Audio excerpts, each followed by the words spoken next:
With today's action, we have raised interest rates by 5 percentage points in a little more than a year.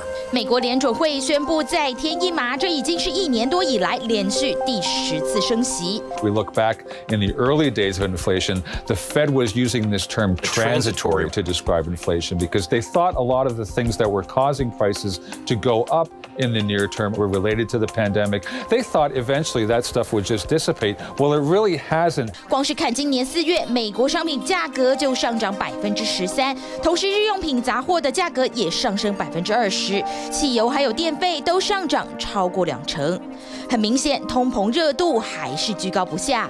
会出现这样的通膨情况，不外乎就是供需不平衡，另外就是企业成本过高。但专家还观察到另一种推升物价的因素。If we think, for example, that inflation is going to stay higher for longer, I will be inclined to price that in because I only get to reset my prices once or twice a year, so I'm building in an expectation that inflation may stay higher for longer.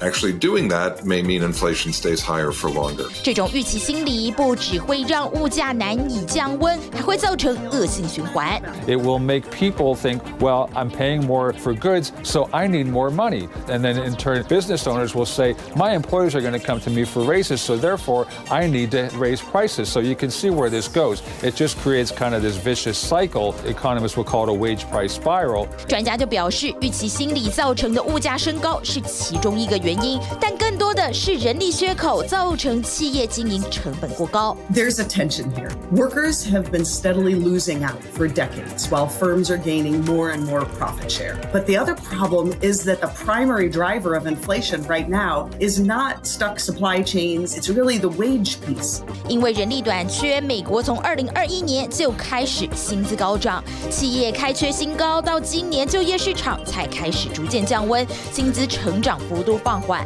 为了维持市场平衡，联准会甘愿冒着经济衰退的风险，祭出升息措施。Sometimes slowing inflation down, reducing demand means the labor market weakens, and that could mean consumption slows, activity falls, and you do get a recession. It's not a pleasant trade-off for policymakers to run that risk of saying, well, we need to slow the economy down to bring inflation down. Yes, it means we're risking a recession, but the long-run history, here I'm talking across decades, suggests the best outcome for the U.S. economy or any other economy in general is when inflation is low and stable. 专家强调，通膨还会受到全球物价的影响，要降温没有想象中容易。但物价过热，市场也会出现平衡机制，不过会经历一段阵痛期，并不是重锤一出就能立即见效。